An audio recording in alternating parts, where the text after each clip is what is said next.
Have you ever watched a $250,000 federal helicopter go up in flames? Not in combat, not during a mission, but because a suburban HOA president thought it didn't match the neighborhood aesthetic?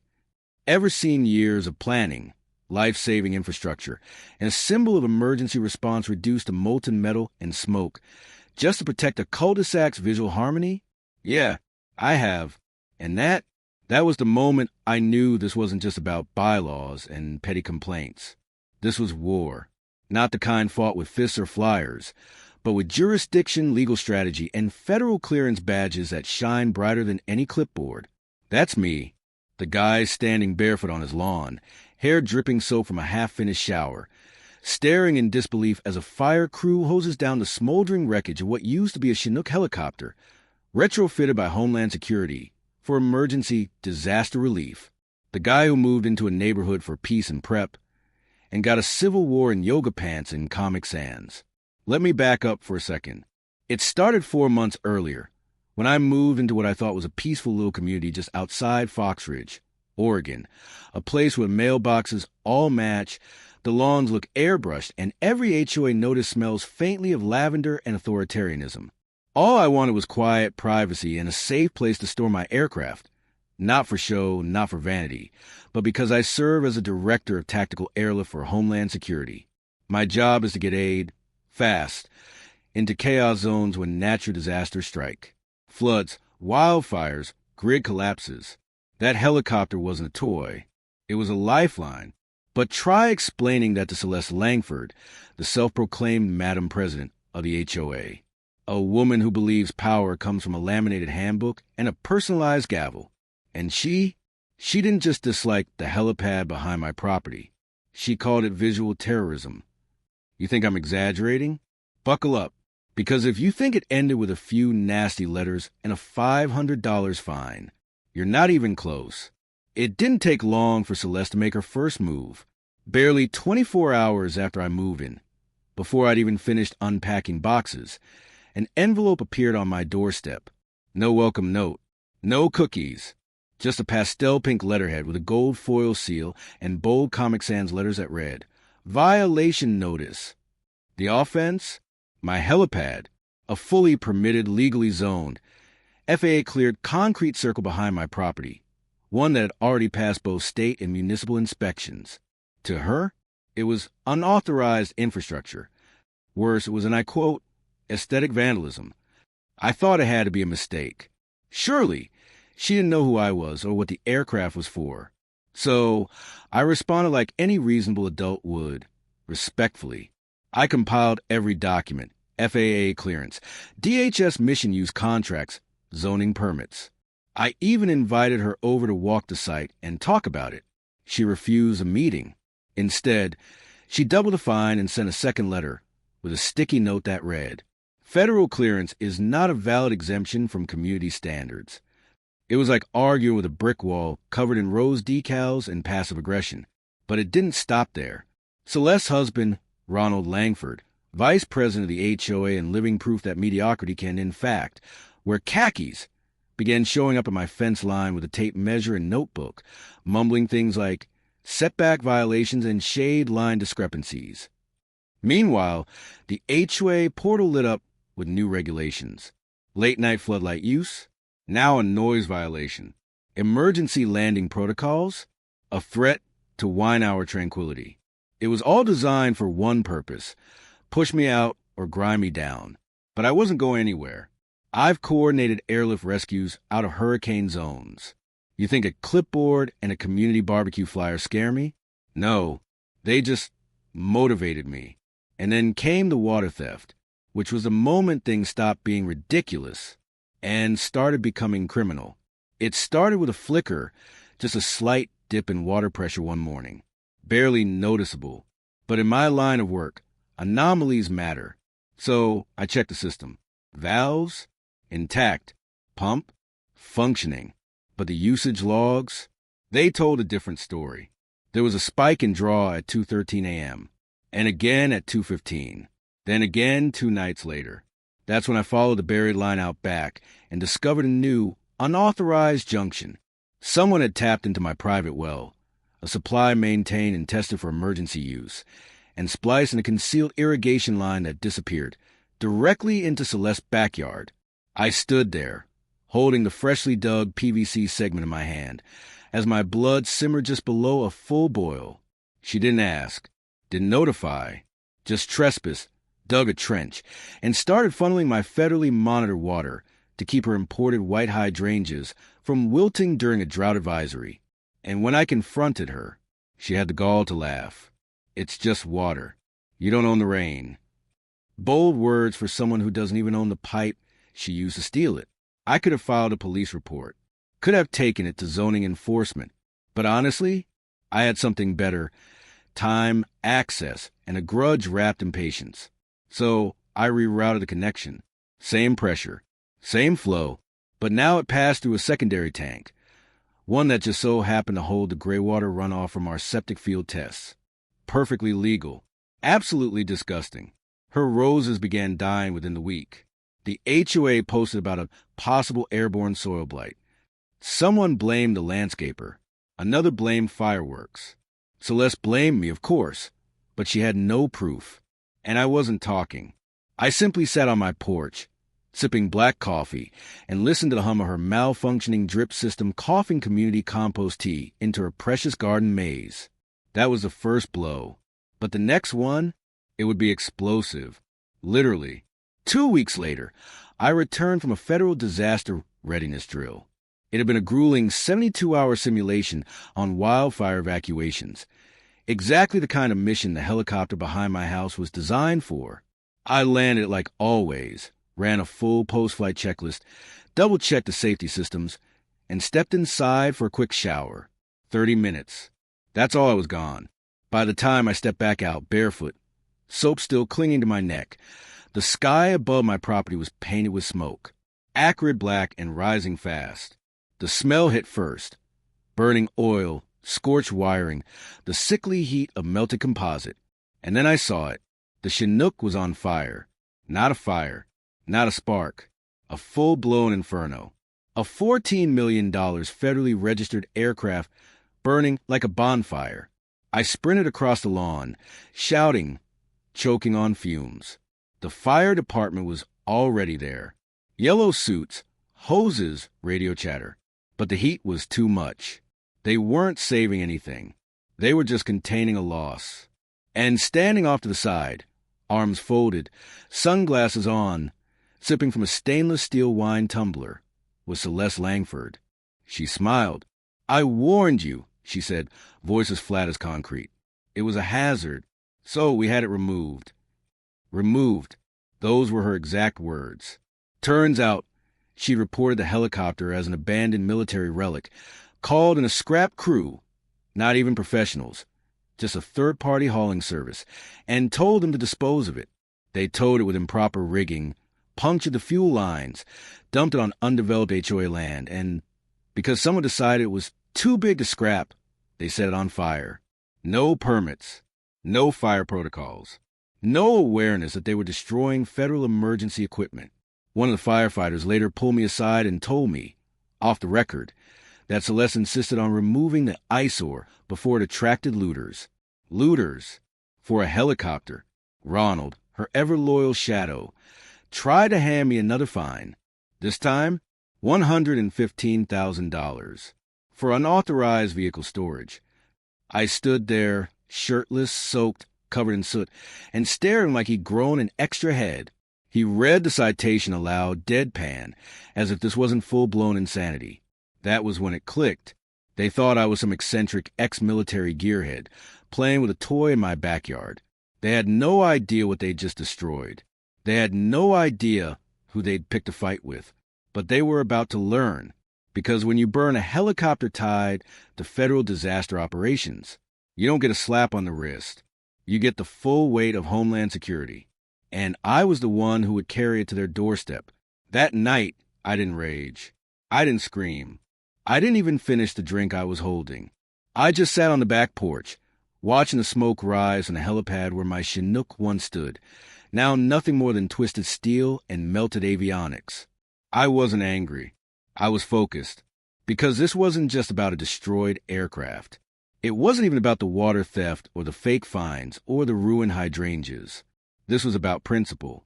Celeste had crossed into federal territory, literally and legally, and if she wanted to play a house with power she didn't understand, then I was about to show her what real authority looked like. By sunrise, I'd submitted 5 reports, each one carefully worded, backed with time-stamped documentation, and supported by my security footage, field logs, and verified correspondence. One to the FAA, citing destruction of a regionally designated emergency aircraft. One to the Department of Homeland Security's Internal Oversight Division. One to the local zoning authority, challenging the legality of the helipad ban. One to FEMA, flagging the loss of an asset tied directly to their flood response plan. And one very precise letter to the HOA's insurance provider, explaining that they were now looking at a multi-million-dollar liability claim. By noon, I had voicemails from 2 federal departments and an email from an insurance adjuster whose tone went from casual to panicked in under 3 sentences. One call stood out. "Mr. Maddox," the voice said, "we've reviewed your documentation. This is bad for them." I didn't smile. Not yet, because just as I went to close my laptop, another notification popped up, this time from the HOA board portal. A new policy announcement. Effective immediately, all non-standard vehicles, trailers, RVs, rescue equipment, and yes, aircraft were banned from the neighborhood. No community vote. No legal backing. Just a digital proclamation typed in bright blue Comic Sans like it was a birthday invitation instead of bylaw. They were doubling down. Karen, Celeste, wasn't backing off. She was declaring war. And what she didn't know was that the battlefield had already shifted beneath her feet, because there was one tiny detail hidden in the original HOA charter, something no one on that board had noticed in over a decade. The helipad? It sat on land technically designated as a floodplain easement under federal jurisdiction, which meant Celeste Langford hadn't just started a neighborhood feud. She had just committed federal interference on government-monitored land. And I wasn't going to stop until every last clipboard in her arsenal was turned into kindling. It happened on a Monday. No sirens. No drama. Just precision. The kind that makes everyone on the block look up from their sprinklers with tight throats and fake smiles. At 10:17 a.m., a matte black SUV turned onto our street, gliding past garden gnomes and seasonal flags like it didn't belong to the same world. It stopped in front of the HOA's trailer-turned office. 2 men and 1 woman stepped out, all wearing Department of Homeland Security jackets, the sun catching just enough of the federal seal on their sleeves to make jaws tighten from 3 porches away. They weren't alone. A zoning official, a state environmental investigator, and, this was a kicker, a representative from FEMA emerged from a second van that parked just behind them. Not loud, not theatrical, just methodical. I stood on my porch with my usual cup of black coffee, leaned casually on a railing, and watched it all unfold. The neighborhood went still, like someone hit pause on suburbia. And then Celeste opened her door. She was still in her robe, a seafoam green silk number with embroidered vines that screamed in charge and untouchable. In one hand, a glass of something green and overpriced. In the other, nothing, because not even she could prepare for federal visitors. She blinked at them, confused. Her gaze shifted from badge to badge. Then someone spoke. "Ma'am, we're here to discuss the unauthorized destruction of federally registered disaster response aircraft." That green juice hit the concrete. She tried to gather herself, fumbling for phrases like aesthetic standards and public safety concerns. But the DHS agent didn't even look at her. He was already flipping through a binder. FEMA's guy was taking photos of the charred helipad. The zoning official was measuring easement lines with a detached, calm man who doesn't get paid enough to deal with HOA drama. And the moment that sealed it, when the female agent calmly asked, "Ma'am, can you clarify what authority your neighborhood board holds over federally designated floodplain property?" Celeste's mouth opened, closed, open again. And then she said it. "Well, I'm the president." "So..." They nodded, jotted, moved on. She was done talking. But me? I wasn't even close to done watching. because I could see it happening, the cracks. Not just in her smile, but in her entire empire. The clipboard power, the pastel flyers, the lawn-sniffing patrols, all was shrinking beneath the weight of real law, real evidence, and real consequences. And by lunchtime, Celeste was sitting on her porch, silent, shaking, staring at nothing. She didn't even wave at the neighborhood kids. By Tuesday morning, Celeste's aura of suburban invincibility had started to rot like one of her overwatered flower beds. The agents had come and gone, but the wreckage they left behind wasn't physical. It was paperwork. It was questions. It was the unmistakable chill of real accountability creeping through her ironclad facade. And the cracks spread fast. By 9 a.m., 3 board members resigned, quietly, subtly. No email blast, no dramatic announcement. Just a line on the community portal. Effective immediately, I have stepped down from my position on the HOA board. No reasons, no explanations, but everyone knew. One of them, Miranda from down the street, sent me a private message. I didn't know, I swear. She told us it was just a cosmetic violation. I had no idea she was playing with federal property. I'm sorry. Another resignation came from the HOA treasurer, who posted a full-on apology to the community Facebook group. It was there for all of 30 minutes before Celeste tried to delete it. But of course, screenshots are forever. In the post, the treasurer outlined a laundry list of Celeste's manipulations. Bylaws rewritten without full board votes. Proxy ballots counted without verification. HOA funds used for questionable purposes. And that was before he even mentioned the $3,800 beautification fund used to replace the roses scorched by the gray water I sent her way 2 months earlier. Still, Celeste wouldn't retreat. She called an emergency HOA vote with only Ronald and Tina, the last of her loyal inner circle. The motion? Revoke my access to community amenities. Issue another fine, this time for intentional biohazard sabotage, and a public censure for disrupting neighborhood cohesion.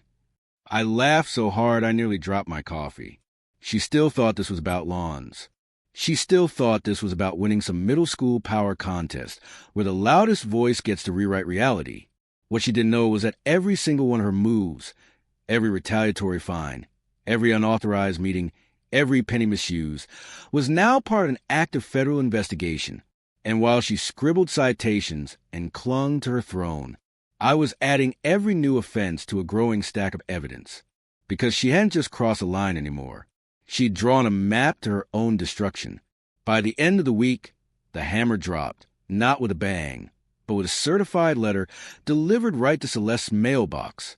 Stamped, sealed, and unmistakably real. A cease and desist order from the Department of Homeland Security. It wasn't vague. It wasn't polite. It was the kind of document that doesn't ask. It instructs. The letter outlined, in painstaking detail, her unauthorized interference with federal disaster infrastructure, illegal destruction of registered emergency equipment, and the obstruction of future response operations. It included satellite images, testimonies, and a directive that made even Ronald blink twice. Cease all interference with federal property or emergency staging infrastructure immediately. Non-compliance may result in criminal prosecution. Celeste? She claimed it was spam. She stood in front of her house the next day, waving the letter like it was a sales flyer for a clearance event, telling her dwindling audience that it was probably junk mail and just the deep state overreacting. But deep down, you could see it in her eyes. She knew. The clipboard wasn't bulletproof anymore. The board wasn't SHIELD. And the HOA charter? It was now a liability. Her grip on power? Slipping by the hour. To make matters worse for her, a caravan of federal vehicles returned the following morning. No sirens, no fuss. Just steady-footed agents walking calmly to the HOA trailer with tablets, briefcases, and very tired expressions. One FEMA official actually chuckled when Celeste tried to block their path with a folding chair and a decorative garden gnome. He gently moved aside and handed her a clipboard of his own, a document requesting full access to the HOA's board meeting minutes, recent bylaw amendments, and a list of community fines issued in the last 12 months. Celeste, stammered. Ronald went pale. And the final nail? The DHS compliance officer turned to them both and said, "Until this matter is resolved, your liability coverage has been suspended. You may be personally responsible for any legal damages." That was the first time I ever saw Celeste stumble. Not physically, but mentally. Her voice cracked. Her jaw twitched. She looked to Ronald, who suddenly found something very interesting on his clipboard. I leaned over my porch rail and said just loud enough to carry, "They froze my well." "You?" "They just froze your assets." She didn't respond. She just sat, right there on her porch. For the first time in months, she was quiet. If Celeste thought her problems ended at legal documents and audit reports, she clearly underestimated the internet, because what came next wasn't just federal. It was digital, and it hit her like a freight train made of screenshots, sarcasm, and pixelated justice. It started with a Reddit post. Just a short clip someone took on their doorbell cam showing the flaming wreckage of my Chinook, with Celeste pacing dramatically in the background, barking orders while waving a clipboard like it was a holy relic. The title? "Karen Nuke's Rescue Chopper Gets Nuked by DHS." The post went viral overnight. Then came the memes. Someone photoshopped Celeste riding a garden gnome into battle, with a flaming torch in one hand and a cease and desist in the other. Another showed her HOA flyers raining down from a military drone like propaganda leaflets. My personal favorite? A dramatic movie trailer edit called Clipboard Chaos, complete with slow-mo zooms, echoing screams, and the sound of her sprinkler system malfunctioning in the background. And of course, there was a decal. The new helicopter, the bigger, better one delivered courtesy of FEMA, had just been installed on the newly approved reinforced helipad. Floodlights, surveillance, a fence lined with native wildflowers, because yes, I did read the landscaping guidelines, thank you. And right there on the side, in bold, 6-inch letters, "Now with federal immunity." Was it petty? Absolutely. Was it deserved? You're damn right it was. Celeste lost her mind.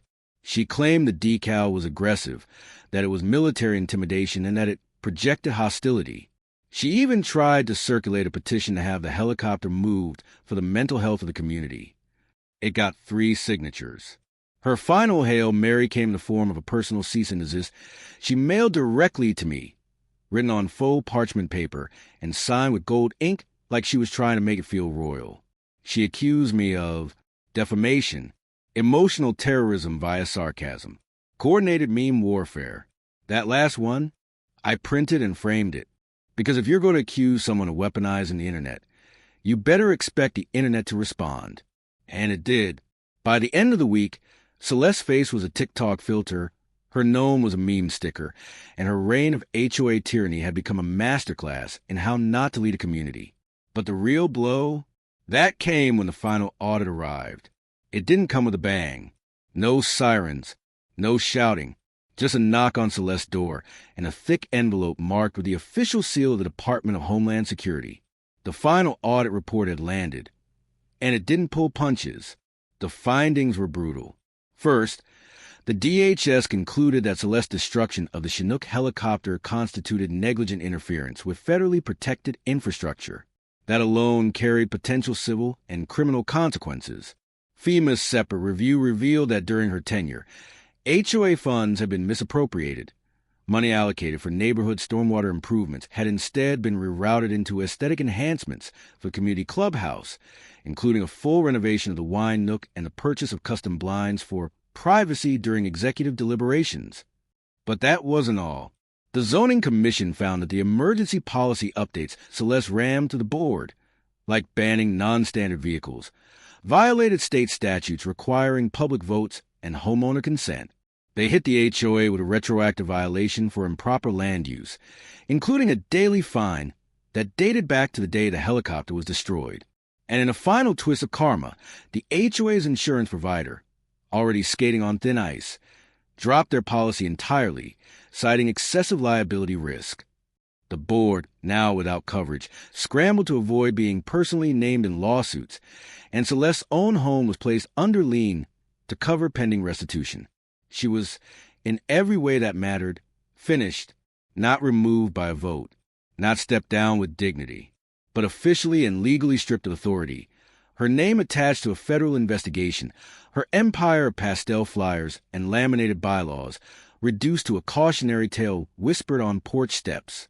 But even in the ashes of her clipboard kingdom, there was one final ember, a letter, handwritten, from Bob. Yeah, Bob, the same man who once paced my fence line with a tape measure and a notebook like a suburban meter maid. It was short, sincere.